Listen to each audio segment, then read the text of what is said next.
Visa vya ugonjwa wa malaria vimepungua kwa asilimia kubwa nchini Kenya kutokana na mikakati madhubuti iliyowekwa chini ya uongozi wa Rais Uhuru Kenyatta.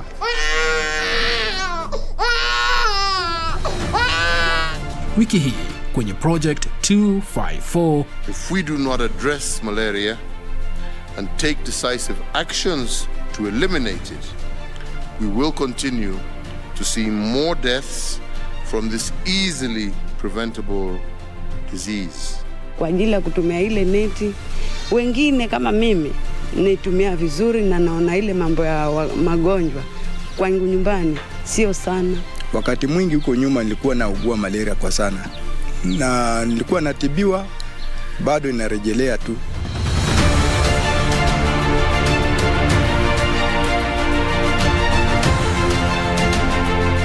Wiki hii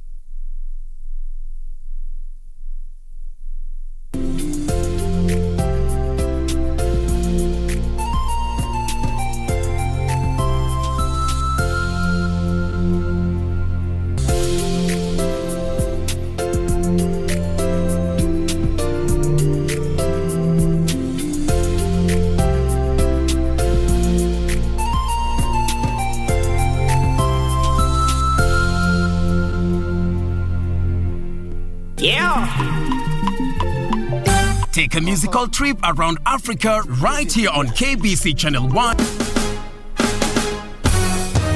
Every Sunday from 2 to 3 p.m. on Afro Vibes. Because this is the hottest show right now. We give you a musical cocktail from North Africa, Central Africa, West, South and East of Africa. We are live and we are loud. Where about it today? I want to show them my attitude today.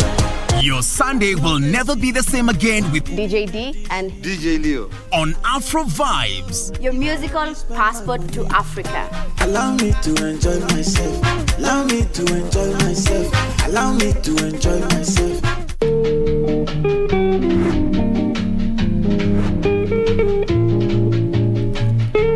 Acha nirudi. Nachukua wokovu, niweke wokovu yangu chini na utajua ujui. Wewe ni mwisi. Nini mzee? Mimi ni kijana. Ngoja uulize maswali. Sasa wao kijiita kijana, sisi tutakiita nini? Mimi ni pipi ya ongea. Si ndio hiyo sasa ananifananisha na mwanamke na mimi si mwanamke. Tatani atindwe. Kechuta. Sema ukweli iko tifuatilie. Enga mama. Ngoja, sikiza. Usi mzee, usi mama ni mheshimiwa. Enga mwambie asichukue sheria kwa mikono zake. Ala. Asichukue sheria kwa mikono zake.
Good evening, welcome to Prime Edition. I am Cynthia Nyamai. Now, tonight we give you the details of how the government is planning to evacuate Kenyans who are trapped in Kabul. And also in business, Tax 101 is becoming your favorite. We'll tell you more about digital tax. But for now, let's have the highlights.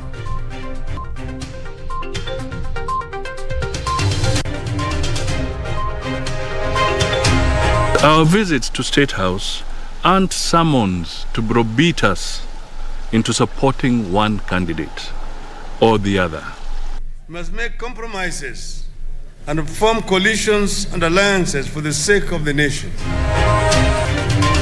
Kenya Alliance principals declare as Raila Odinga retreats to his Nyanza backyard for blessings. It is not the coalition of the mighty, it is going to be the alliance of the ordinary people, of the jobless. No letting go Mount Kenya. Deputy President William Ruto meets a section of Central Kenya leaders in Karen.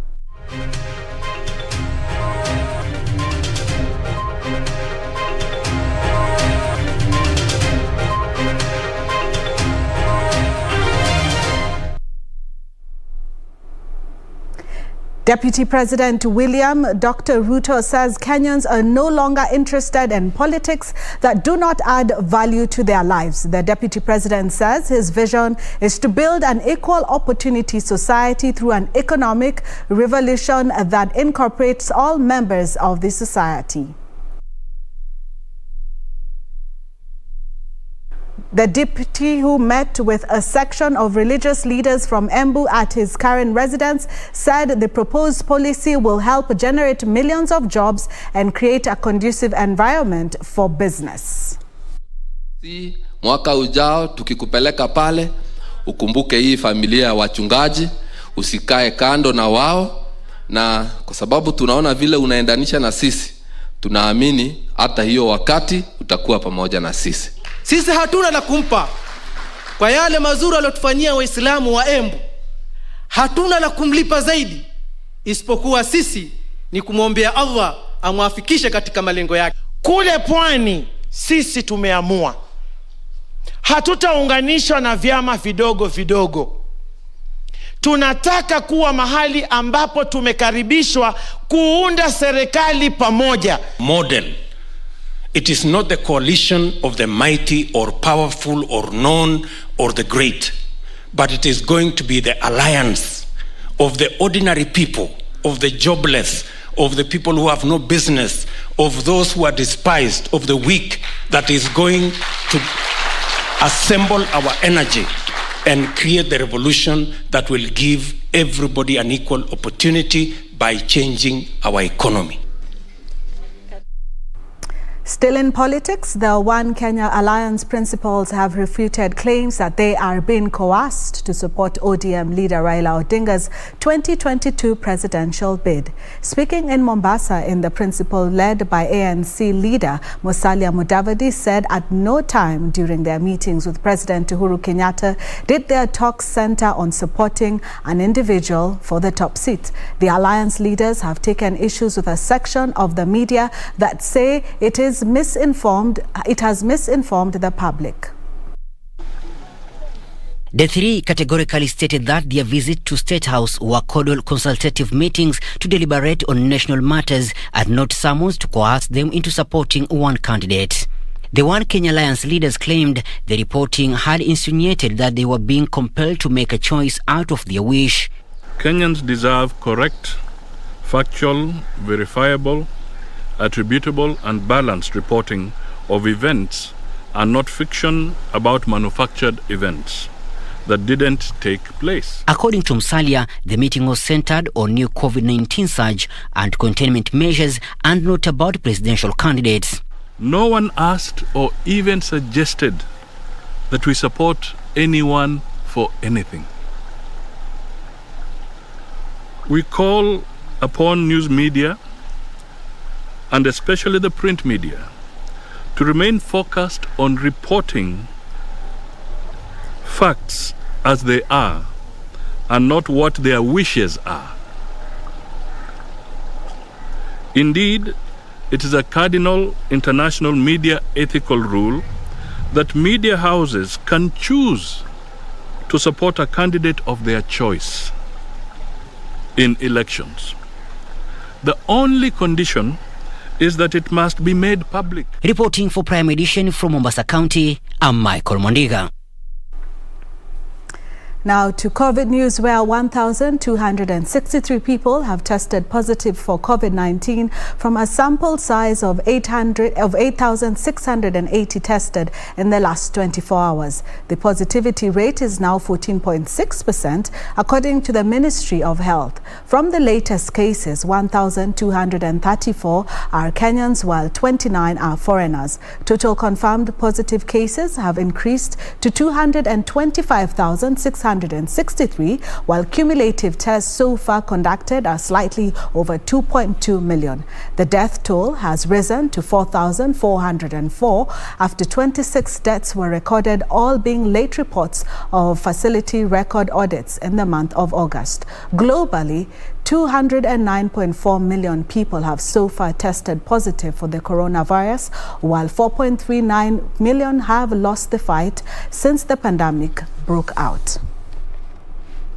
Now moving on, the Kenyan government says it is working to evacuate 3 Kenyans who are still holed up in Kabul, while at least 55 other people have been evacuated. One is already in Nairobi, while other 2 are expected to arrive later Thursday. 52 Kenyans have been evacuated from the Asian nation to 2 foreign countries, according to a statement from the Foreign Affairs Cabinet Secretary Rachel Omamo. The Ministry of Foreign Affairs, while acknowledging Kenya has no diplomatic presence in Afghanistan, said it is closely monitoring unfolding events after the takeover of the capital city Kabul by the Taliban. In a statement, Foreign Affairs Cabinet Secretary Rachel Omamo said they have reached out to allies to get information on Kenyans stranded and prospects of evacuation. So far, the government has established that 40 Kenyans were evacuated to Kazakhstan and 12 to Birmingham on Wednesday. 1 Kenyan arrived home on Wednesday, while 2 others are expected in Nairobi late Thursday. At least 12 people have died at the Kabul airport since Sunday. Evacuation flights are taking off around the clock, with the US and other nations flying out their citizens and at-risk Afghans. US President Joe Biden says US troops may stay in Afghanistan beyond his planned August 31st withdrawal date to help evacuate Americans. About 4,500 US troops are in temporary control of Karzai International Airport in the nation's capital, but Taliban fighters and checkpoints ring the perimeter. Residents of Kayole in Nairobi Thursday morning engaged police in running battles as they protested the alleged killing of a rider by the police for flouting curfew rules. The deceased, identified as John Kiru, is said to have died Wednesday night after he was allegedly beaten by police on patrol for violating the dawn to dusk curfew. The irate residents who engaged police in cat and mouse games claimed the victim, whose body was still lying at Tushaurian Estate by midday Thursday, was heading home when police attacked him. The rider of the motorbike that he was aboard, however, managed to escape. Na hata hakuwa na dudhi, alikuwa bebebwa na ingine. Wamepiga malugu paka akaaguka chini, alafu wakati ameaguka asubuhi tunapata ameuawa. Kichwa yake imefula kabisa malugu. According to sources, the deceased managed to call his wife Esther Wanjiru, informing her that he had been beaten up by police officers, only for his body to be found at the scene of the attack in the morning. Shida iko hapa hivi. Hatuwezi uliwa na corona na tuuliwe na mapolisi wenye wanafaa tulinde. Kazi kifika wanatupatia gas kwa hao, na kwa hao kuna watoi ndani. Wanatupatia gas kwa balcony. Nairobi Police Commander Augustine Tumbi told journalists that the police will investigate the incident and take necessary action. The latest incident, pointing at alleged police brutality, comes in the wake of the arrest of 6 police officers in Embu over the death of 2 brothers at the hands of police. Mohammed Adan, Prime Edition. Now, the Constitutional Amendment Bill 2020 seeks to amend the Constitution to create a new governance structure, creating, among others, the office of the Prime Minister, 2 Deputy Prime Ministers, and the Leader of Official Opposition. The bill further proposes that the loser in the State House contest be directly nominated to Parliament and takes over as Leader of Official Opposition for inclusivity and cure of the winner-take-all politics blamed for division in the country. Our reporter Ben Chumba points out key highlights of the Constitutional Amendment Bill 2020 and the major changes the bill seeks to achieve. The Constitution Amendment Bill 2020 recommends that the executive be comprised of the President, a Deputy President, Prime Minister and his 2 deputies, as well as cabinet ministers for different dockets. The President will appoint the cabinet in consultation with the Prime Minister. The cabinet will be drawn from technocratic as well as parliament. In the proposed changes, the Prime Minister is said to be appointed by the President from the majority party and will be sworn into office within 7 days after the President gets into office. The President will also pick the Deputy Prime Ministers from among the cabinet ministers. The Prime Minister shall control and supervise execution of day-to-day functions and affairs of the government. The Prime Minister will serve as chair of cabinet subcommittees as well as the leader of government business in Parliament. The bill provides that Prime Minister can be dismissed from office by the President or through a successful motion of no confidence in Parliament. And in response to the winner-takes-it-all mantra that was cited as one of the key causes of bitterly contested elections, the bill proposes to amend Article 107A to reintroduce the office of Leader of Opposition. The first runners-up in a presidential election will automatically assume the position of the opposition leader in the government. The Leader of the Opposition will be tasked with keeping the government in check. This, according to BBI proponents, will promote greater inclusivity instead of locking out losers for 5 years for any position, yet they too command some following. Clause 13 of the Constitution of Kenya Amendment Bill 2020 proposes to amend Article 97 of the Constitution to increase the number of National Assembly elected from constituencies from the current 290 members to 360 members. The import of adding 70 more constituencies is to solve underrepresentation in populous areas. In devolution, the bill recommends retention of the 47 counties and increased allocation to county governments from at least 15% of last audited accounts to between 35% and 50%, with resources matching the devolved functions. The bill further recommends that members of county assembly take charge of ward development fund and play more prominent oversight role to ensure prudent management of devolved resources. The Constitutional Amendment Bill 2020 further seeks to establish the Office of the Judiciary Ombudsman. This independent officer will be nominated by the President and, when approved by Parliament, sit on the Judicial Service Commission and will be tasked with oversighting the courts. The bill had proposed the creation of Health Services Commission, an agency that was to be tasked with making recommendations to the government on the management of healthcare sector. The bill has also sought to compel governor to pick deputies of the opposite sex. The bill further proposes that each of the 47 counties should elect 2 senators, a man and a woman, meaning that the Senate will have 94 members, each county represented by a woman and a man elected by voters, among some of its key highlights. Well, still on BBI News, on May 17, 2021, the High Court in Nairobi overturned a 3-year quest to amend Kenya's constitution. In the ruling, a 5-judge noted bench judge that the head of state lacks authority to initiate constitutional amendment through popular initiative. The judges isolated 17 grey areas in the BBI initiative that needed interpretation. Well, Ben Troy Njue takes us through the journey that stopped the BBI reggae, albeit temporarily.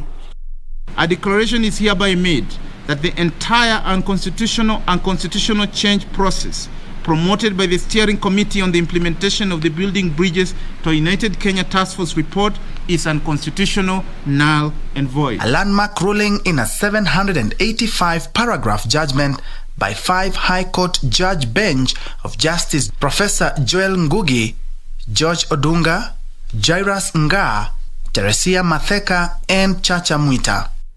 The judges said any proceedings to amend the constitution ought to be started by either the parliament or through a popular initiative. The power to amend the constitution through the popular initiative route under Article 257 of the constitution is reserved for the private citizen, for Wanjiko only. Neither the president nor any state organ is permitted under our constitution to initiate constitutional amendments using the popular initiative route. 17 issues in total were isolated for determination and included: what were the constitutional limits for the amendment of the constitution through a popular initiative, and who could initiate a popular constitutional amendment? And also, was the BBI in conformity with the constitution? Was the president in violation of the constitution by commencing the BBI process? In addition, was there adequate legal backing to initiate a popular initiative? And had the IEBC carried out national voter registration before the referendum, among other issues? The bench tore through the BBI initiative directly, questioning the president on the same, and I quote, "The president failed to respect, uphold and safeguard the constitution, and to that extent he has fallen short of the leadership and integrity threshold." End of quote. The petitioners in the case had sought to stop BBI, claiming that the country was steering into uncharted waters driven by a few political bigwigs instead of a wave of change by Kenyans. The petitioners, through lawyer Nelson Harvey, wanted to stop the process completely, targeting sections of the law that were at the core of the initiative. They declared that the 4 chapters of the 2010 Constitution that form the foundation of the country cannot be altered or changed through amendments. Mabadiliko ya katiba ambayo yanafuatiliwa kwa wakati huu hayazingatii sheria ambayo inasema kwamba katiba ya Kenya haiwezi kubadilishwa ili kuvunjilia mbali msingi wa katiba yenyewe, kwa mfano namna ambayo serikali kuu imeundwa, namna ambayo idara ya mahakama imeundwa, na namna ambayo bunge imeundwa. The victory would however be short-lived as President Uhuru Kenyatta, ODM leader Raila Odinga, the BBI National Secretariat and the Independent Electoral and Boundaries Commission IEBC would promptly file separate petitions challenging the High Court ruling that declared the BBI as unconstitutional. If the court had subjected its decision to stop BBI to a cost-benefit analysis, in other words, if it had considered the burden of choice, then there are questions the judiciary would have asked. If we indeed were at a constitutional moment, is a decision against BBI a decision in support of the status quo? A 7-judge bench constituted by the President of the Court of Appeal, Justice Daniel Musinga, would later begin hearing the appeal case, which consolidated the appeal petitions. The 7 judges picked to hear the case include Presiding Judge Daniel Musinga, Justices Roslyn Nambuye, Hannah Okwengu, Patrick Kiage, Gatembu Kairu, Fatuma Sichale, and Francis Tuyot. Instead, my lords, I'm inviting respectfully, you uphold the judgment of the High Court and you improve on it. From the record and the bundles and the records of the IEBC, the promoters were Junet, Mohammed, and Waweru, and IEBC confirmed. Now the country eagerly awaits the Court of Appeal decision this Friday to determine whether the BBI reggae will go on or will they have to make a pit stop at the Supreme Court of Kenya. You can see the volumes of papers and documents that we must plow through. We will do that and will give our judgment on 20th August 2021. Well, Nyandarua County Government plans to construct milk processing companies in each constituency. We'll tell you what that means for the farmers in Nyandarua. That story and more coming up shortly.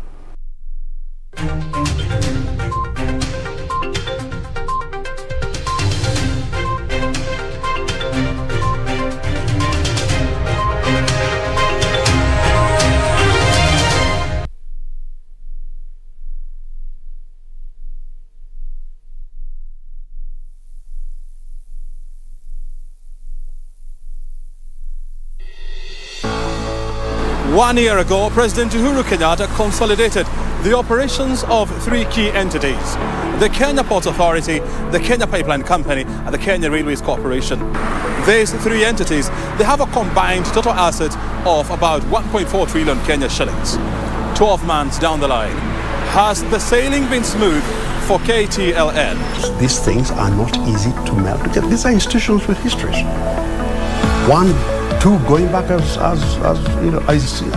more than 100 years. These are not institutions that will easily. So there is it is hard work. It's enjoyable work because you can see the end game. Getting there is not easy, but we will. This week on Inside Government, we track the performance of KTLN in trying to smoothen up the operations of these three entities. We talk to the chair of ICDC, John Gumi, on the progress of making Kenya a logistic and transport hub in the region.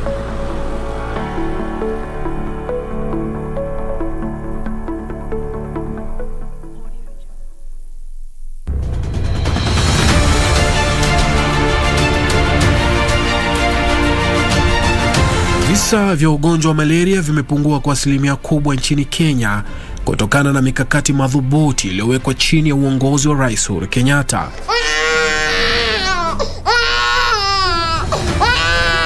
Wiki hii kwenye Project 254, if we do not address malaria and take decisive actions to eliminate it, we will continue to see more deaths from this easily preventable disease. Kwa ajili ya kutumia ile neti, wengine kama mimi naitumia vizuri na naona ile mambo ya magonjwa kwangu nyumbani sio sana. Wakati mwingi huko nyuma nilikuwa naugua malaria kwa sana, na nilikuwa natibiwa, bado inarejelea tu.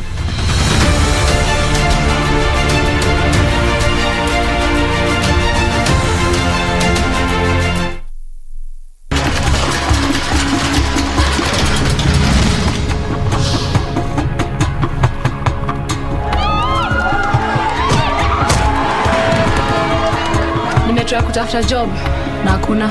Unafikiria mimi nasikiaje? Mimi nimeumia shingo, siwezi hata kufight. Hata wewe unaweza na kubox. Listen, hakuna mwanamke asha participate kwa underground fights. Mimi ndiye nitakuwa first.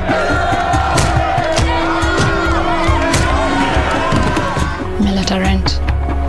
Unafikiria naweza chukua hizi chapa?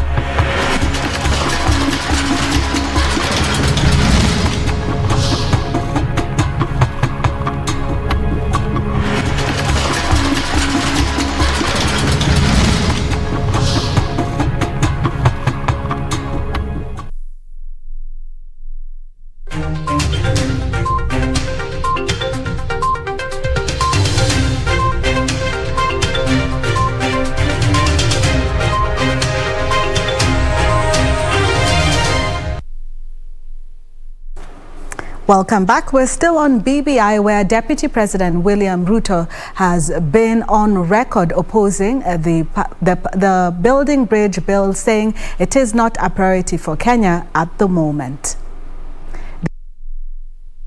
Leading a team that claims the bill is being pushed to reward certain political cronies at the expense of millions of poor Kenyans. The DP has got the support of some clerics who say the bill will burden the already struggling Kenyans at a time the nation is battling the coronavirus pandemic.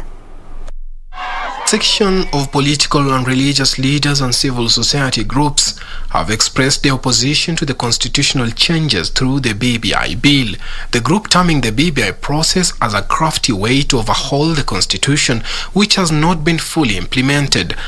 that what BBI is attempting to do is actually to steal your present and your future. I am concerned that what BBI proposes is an overhaul of our 2010 Constitution, not an amendment.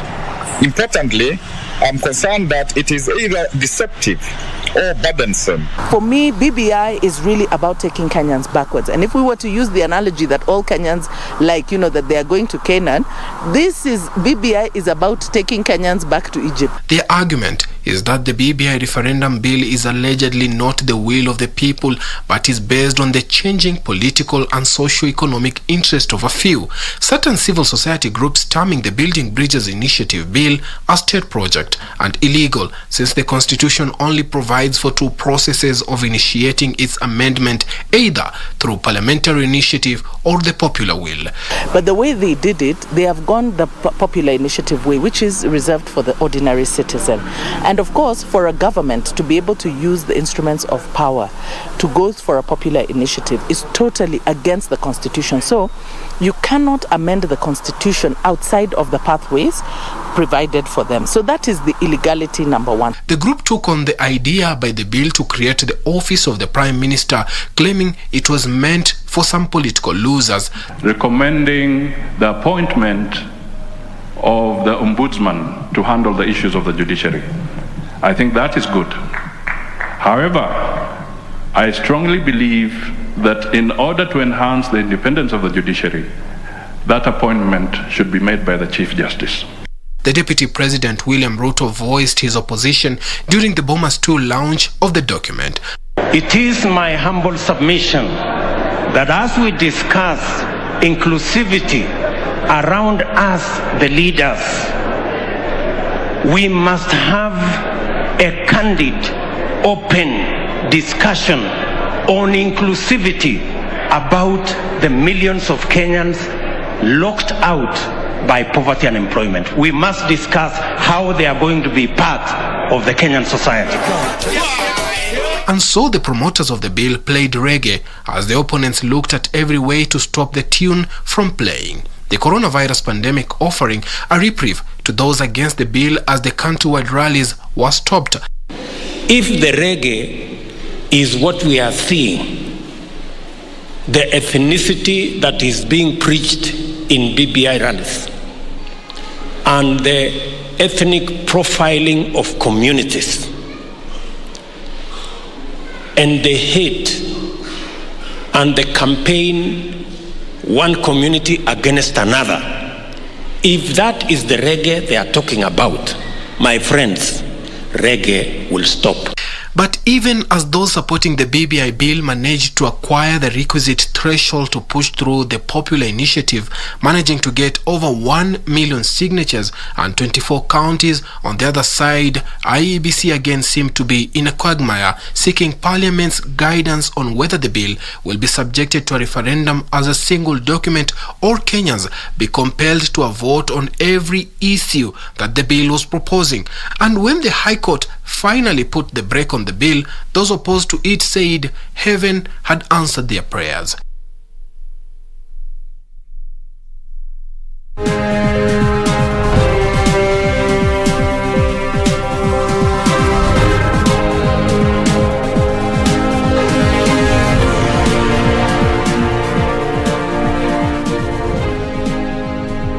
And now to business news, where members of the National Assembly are underwhelmed that the government has to renegotiate power purchase agreements with electricity generators to help reduce the retail cost of power. The National Assembly Committee on Energy want capacity charges abolished so that the Kenya Power only pays for electricity used by Kenyans. Under the current power purchase agreements, electricity generators are paid based on their capacity, whether the power generated is used or not. Legislators say this is to blame for the high cost of electricity, since even though Kenyans do not use some of the generated power, they still end up paying for it. Most of these IPPs are paid by our own government, something called capacity charges and beam charges. In power producing business, it is so protected at the expense of mwananchi. The National Assembly Committee on Energy is now calling for a review of the power purchase agreements between electricity generators and the Kenya Power with the aim of removing exploitative clauses. National companies that we have, or the lawyers that they have, maybe from outside with a lot of experience, come and get to write contracts that are self-insulating and very, very punitive at the expense of common mwananchi. The independent power producers defended the current power purchase plan, noting that the capacity charge acts as a buffer to cover operational expenses as well as the investment costs. They have to ensure that in the event COVID came and no power was taken from their plant at all, and they have staff, and they have got bank loans to service, they have got their security to maintain. Independent power producers also blame the high cost of electricity in Kenya to transmission losses and are calling on the government to decentralize retail electricity distribution. You know, when you produce power here, and God forbid you deliver it to Garissa, not the power that you produce here will reach Garissa. Now, a fraction of it will get lost along the way, technical losses. Benson Rioba reporting for Prime Edition. The digital service tax is only payable by non-resident persons during and when they are doing online sales to Kenyans. As Caroline Jenga explains on this week's episode of Tax 101, the digital service tax is charged at the rate of 1.5% on income generated through sale of e-books, movies, music, games, and other digital content. Digital Service Tax was enacted through the Finance Act 2020 with an effective date of 1st of January this year. The digital tax service is charged at the rate of 1.5% on income derived or accrued in Kenya from a service offered through a digital marketplace. Previously, the digital service tax regime applied to both resident and non-resident who fell under the bracket of digital service providers. This was amended through the Finance Act 2021 and exempted resident individuals from paying digital service tax. This means that only non-resident individuals and any resident who provided services are subject to digital service tax effective July this year. This offered relief to locals who are already subject to tax on the income that they derive from the digital platforms. It is levied on the sale of e-books, movies, music, games, and other digital content. The digital service tax also applies to foreign companies like Amazon, Netflix, Facebook, and Google, among others.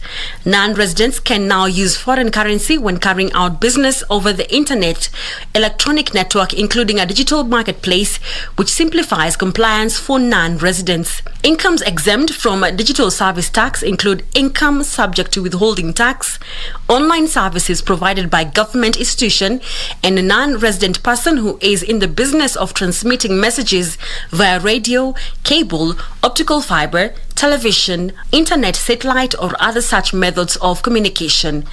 The law requires those subject to digital service tax to file the returns on or before the 20th day of the month that follows when the service was offered.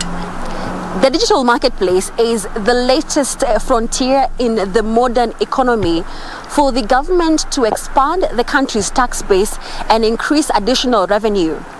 Kenya Revenue Authority targets to raise 5 billion shillings from the digital economy. Caroline Jenga for Primetime Edition. All right, pastoralists in the counties of Marsabit, Isiolo and Wajir have started rangelands management to increase pasture production. The pastoralists have earmarked 1 million acres of land in participatory rangeland management systems that will see them have pasture throughout the year. Here is Benson Rioba with the details. The counties of Marsabit, Wajir and Isiolo are among the worst affected regions by the current drought. According to the Kenya Red Cross Society, 2.1 million people in 10 counties, the 3 included, require urgent aid. Despite the grim statistics, some pastoralists in the 3 counties have started participatory rangelands management, a system seeking to secure pasture all round the year. The communities were not really managing their rangelands. So when drought comes, you see a lot of loss in terms of livestock. The land is really degraded. But we say, why can't we come together and ensure that we plan our grazing, we plan our rangeland resources to ensure that at least once the drought comes, and the climate change is here with us, once the drought comes, we are not really hit by this shock. Hali ya weather imebadilika, tufanye namna tutabadilika ama tukae tu namna hiyo. Tunasema tubadilike kwa sababu samani wakati ya kiangazi baada makaa nani ndo kiangazi nakuja. The pastoralists have segmented the rangelands into two. The rangelands have been divided in such a way that specific fields have been reserved for grazing during wet seasons and others are reserved for the dry seasons. This road, and that is where we normally graze during the rain season. The rain season, here it is reserved. The dry season, we come to this side and we graze here. These elders, they could make sure that animals graze in a certain age and during the rainy season, and then graze in a certain the other particular part of the rangeland when it is dry like now. They open some strategic areas, they keep some area just like a reserve. In the participatory rangeland management, elders are involved in segmenting the land and control the number of livestock allowed at one particular segment to avoid overgrazing. So when it is at a certain time, people, the committees, the elders will say, let's graze this direction. This area should be left. So at that time, there was that system in place. And as I've said, in case there is any abuse of those resources, actions are usually taken by the community.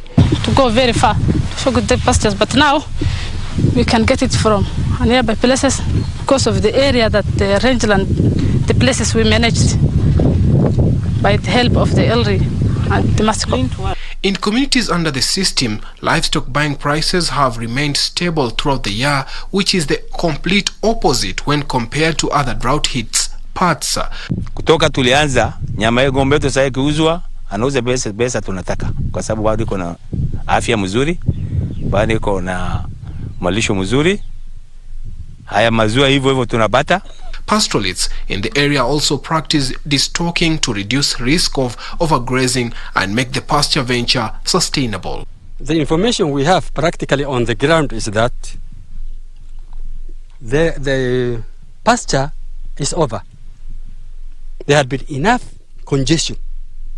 There is pasture, there is pressure on the pasture by our nomads, pastoralists, and by Ethiopian nomads.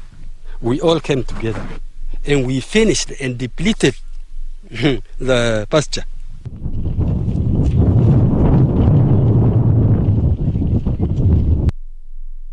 Now, the Kenya Association of Manufacturers has expressed its reservations about the National Assembly's rejection of two clauses in the proposed amendment of the Public Procurement and Assets Disposal Act 2015 to have all foreign contractors in Kenya to source at least 40% of their suppliers from local contractors. Kenya Association of Manufacturers CEO Phyllis Wakiga says the decision shows that legislators are not committed to supporting local manufacturers, local creators and innovators.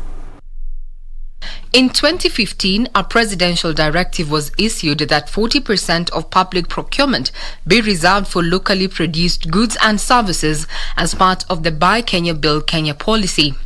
However, gains made in the local manufacturing industry hung in the balance after Parliament shot down the Public Procurement and Asset Disposal Amendment Bill that proposed to amend the Principal Act by, among others, compelling foreign contractors to source all products and services locally if available. We buy Kenya to build Kenya.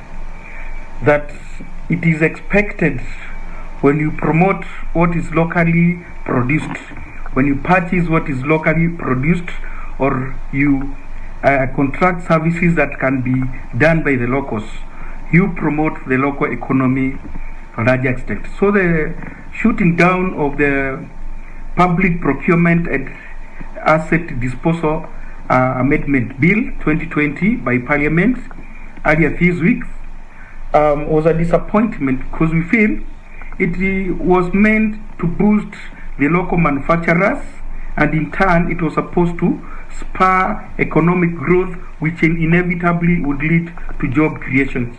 One would expect that government is doing all it can in terms of policy or laws or investments to work with businesses in the country to get more business and get more opportunities. Proponents of the bill argued that the amendments would protect local jobs and curb repatriation of profits by the foreign companies. While rejecting the proposed amendments, the Committee on Finance and National Planning said that some of the locally made products were of low quality and would compromise standards of the infrastructure projects. But in a statement, the Kenya Association of Manufacturers CEO Phyllis Wakiaga has termed the move by the August House as counterproductive. By rejecting the bill, Parliament sends a clear message to local manufacturers, local creators and innovators that the country is not at all committed to nurturing their businesses.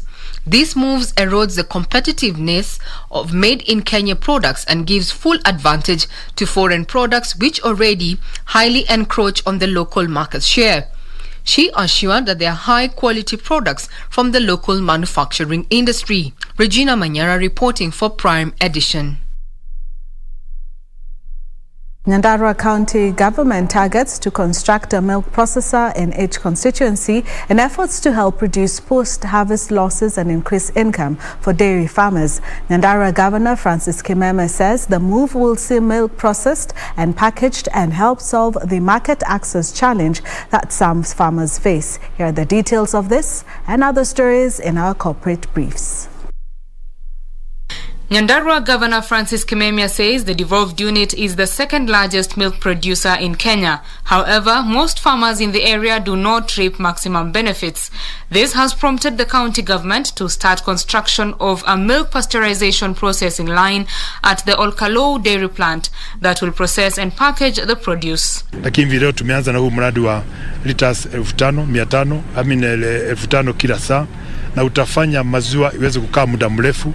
Kwa hivyo kuna ile tunaita value addition. Maziwa yetu itaweza kukaa muda mrefu katika shelf na farmers wetu hatakuwa kimbia bio kuuza maziwa kwa bei ambayo ni kupoteza faida. Elsewhere, Isuzu East Africa handed over 43 locally assembled Isuzu D-Max pickups worth 189 million shillings to Avenue Car Hire Limited for leasing to their customers across the country. Isuzu East Africa Managing Director Rita Kavashi said despite the economic disruptions caused by the pandemic, customer orders have picked up, a sign that the economy was on a path to recovery.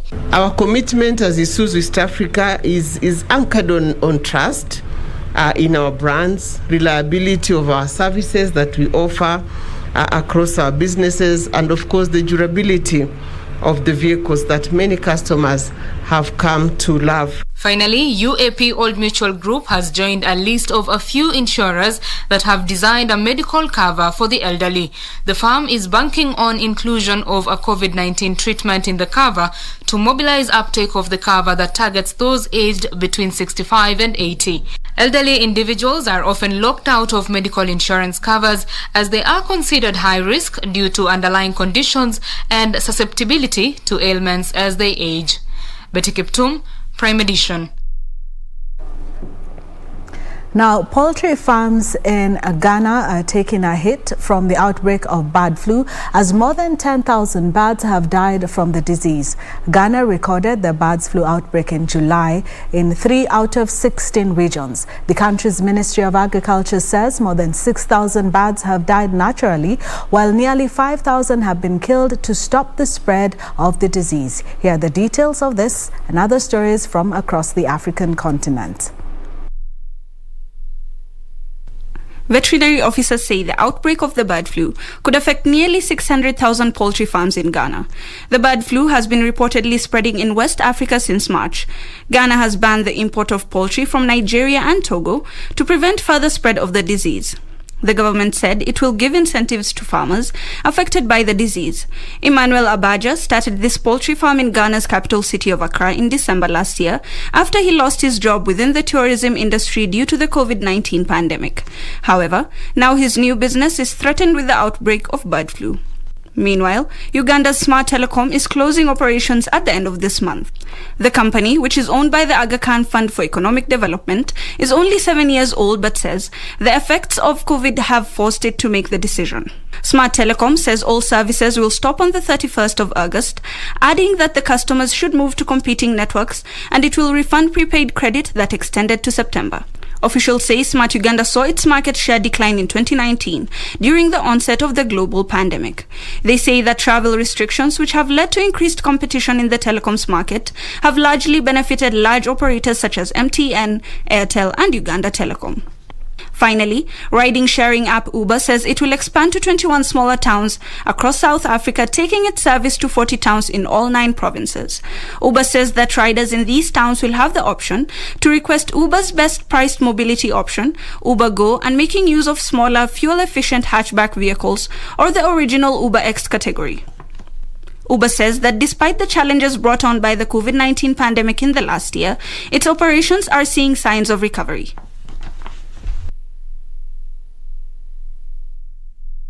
Now to international business stories, where the International Monetary Fund says Afghanistan will no longer access the lender's resources following the Taliban's takeover of the country last weekend. The IMF was to disburse $370 million to Afghanistan as part of its global response to the country's economic crisis. Here are the details of this and others from across the globe. Afghanistan's access to the IMF's reserves in special drawing rights assets, which can also be converted to government-backed money, has also been blocked. The decision comes after an official from the Biden administration said that any central bank assets the Afghan government has in the US will not be made available to the Taliban. An IMF spokesperson says the freeze comes after lack of clarity within the international community over recognizing a government in Afghanistan. Earlier, the head of Afghanistan's central bank said the US had cut off access to its assets of around $7 billion, of which are held at the US Federal Reserve. Meanwhile, former Netflix staffers have been charged for making $3 million from insider trading. The U.S. Securities and Exchange Commission says confidential Netflix subscriber growth data was used in the scheme. The information was allegedly used to trade the streaming giant's shares ahead of its earnings reports. The Securities and Exchange Commission also alleged that Sang Mo Jun, a former software engineer at Netflix, was at the center of a long-running scheme to illegally trade shares using insider information about the company's subscriber growth. Finally, more than 40 million T-Mobile customers have been hit by a U.S. data breach. The company has admitted this fault and blamed the breach on a highly sophisticated cyber attack. The firm says that while criminals stole personal information, no financial details were leaked as a result. The breach only came to light following online reports last weekend that criminals were attempting to sell a large database containing T-Mobile customer data online. The company says it is taking immediate steps to help protect all of the individuals who may be at risk from this cyber attack.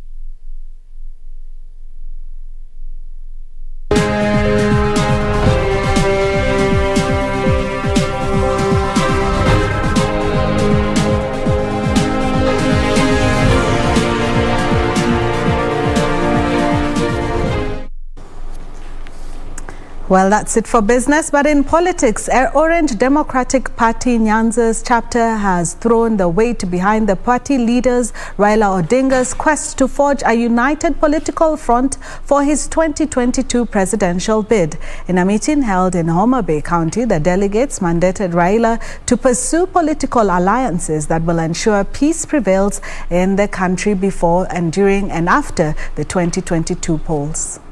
ODM leader Raila Odinga took his A United Nation initiative to Homa Bay County as he seeks to forge a united political force that will propel him to State House in 2022.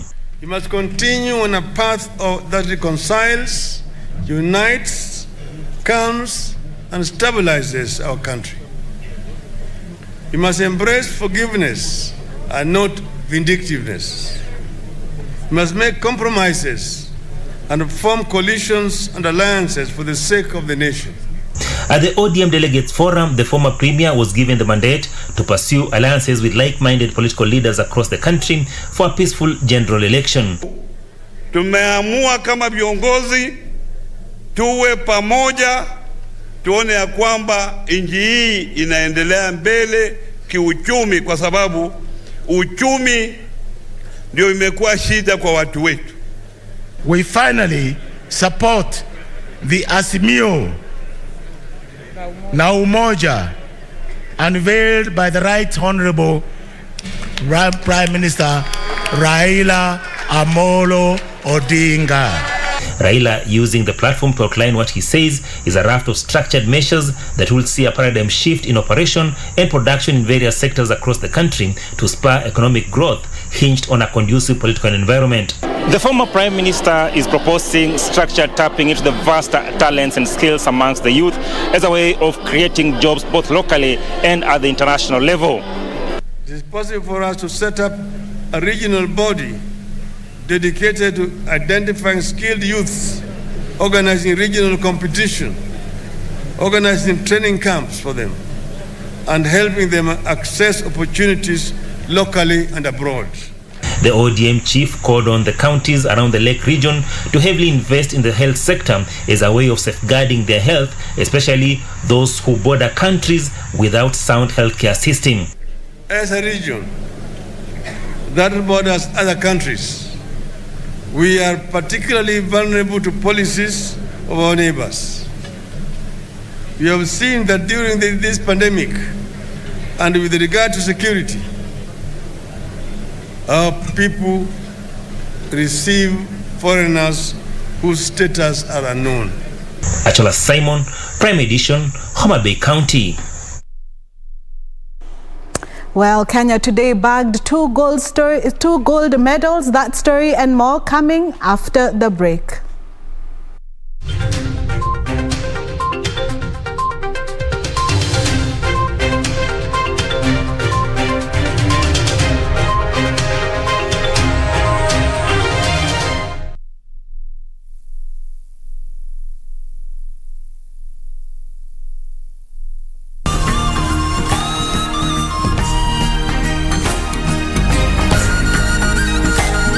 Talking about animals, look ahead of buffalo. This week on Zurura, we take you on a journey from farm to shop. Rock climbing. My toes feel like sardines. We'll also get your adrenaline pumping with a rigorous activity. You can get lost here easily, yeah? You get to find out what conservancies actually do. Expand my mind.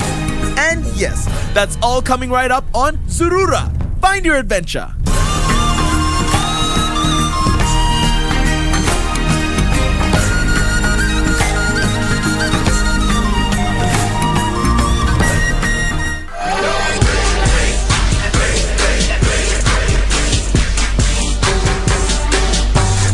Global dealers in violence, and we've shown you and everybody else that we make the rules. So you have a challenge for us that we accept. And it's Callahan and LA Park for all the marbles. Oh, he's in from LA Park, who is your new #1 contender.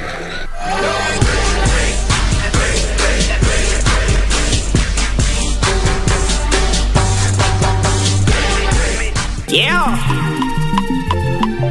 Take a musical trip around Africa right here on KBC Channel 1. Every Sunday from 2 to 3 p.m. on Afro Vibes. Because this is the hottest show right now. We give you a musical cocktail from North Africa, Central Africa, West, South and East of Africa. We are live and we are loud. Where about it today? I want to show them my attitude today. Your Sunday will never be the same again with DJ D and DJ Leo on Afro Vibes. Your musical passport to Africa. Allow me to enjoy myself. Allow me to enjoy myself. Allow me to enjoy myself. My name is Fayaz Qureshi.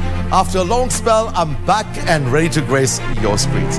This Saturday, I will take you through the weekend's newsmakers and conversation with a Kenyan legend on their work and life. Tune in to the Legends Edition this and every Saturday at 9 p.m. on KBC Channel 1.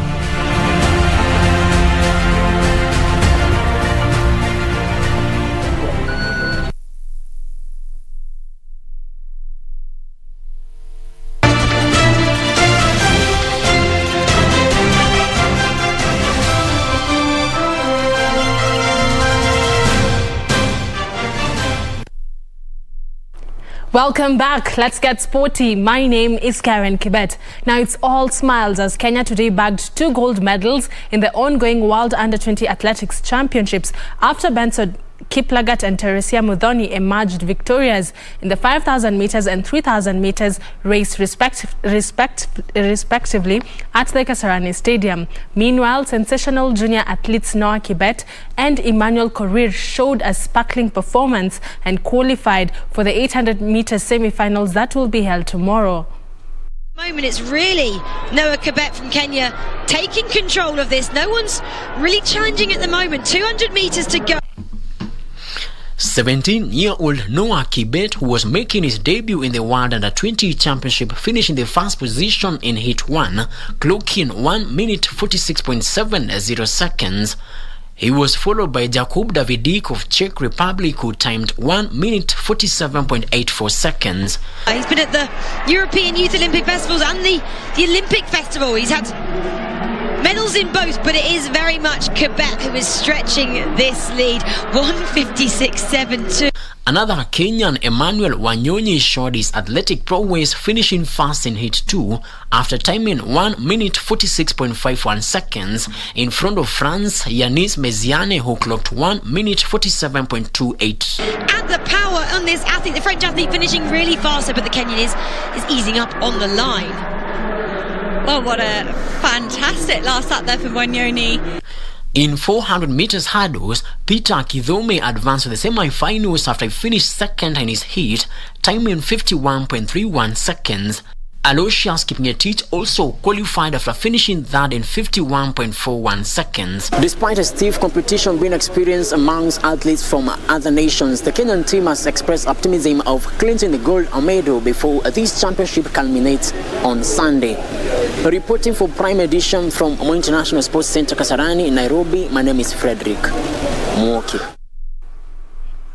Thank you, Muki, for that report. Once again, congratulations to Benson Kiplagat and Teresia Muthoni for bagging Kenya gold medals. Now, on to some international football activities. Harry Kane will not play for Tottenham in tonight's Europa Conference League playoff first leg against Pacos de Ferreira. Meanwhile, Arsenal are working on a deal to sign Real Madrid midfielder Martin Odegaard on a permanent deal for a fee in the region of 30 million euros. Meanwhile, Italy midfielder Manuel Locatelli has joined Juventus on a 2-year loan from Sassuolo.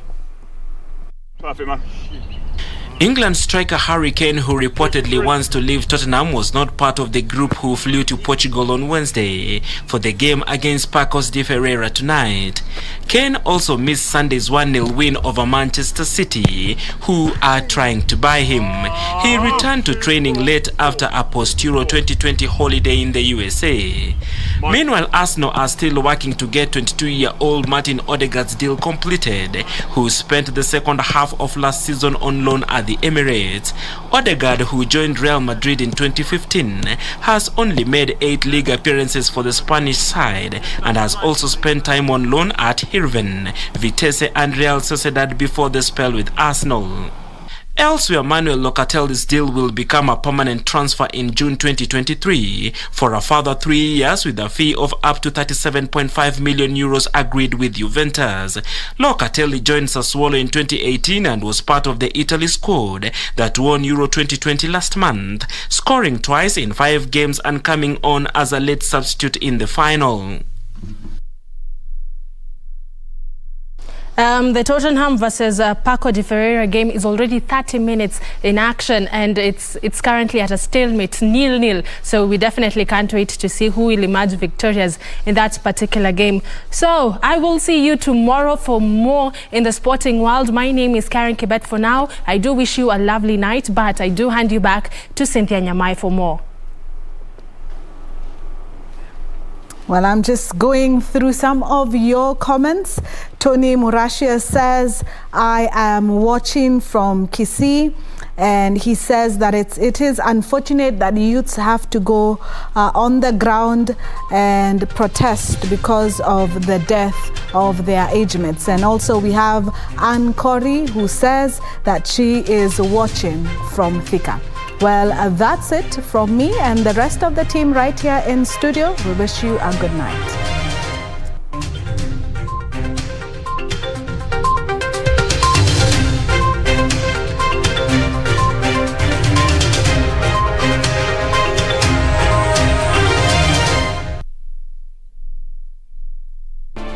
Do you have a share with KBC? Get in touch swiftly on email newsroom@kbc.co.ke, call 0723 892 654 or 0734 780 124.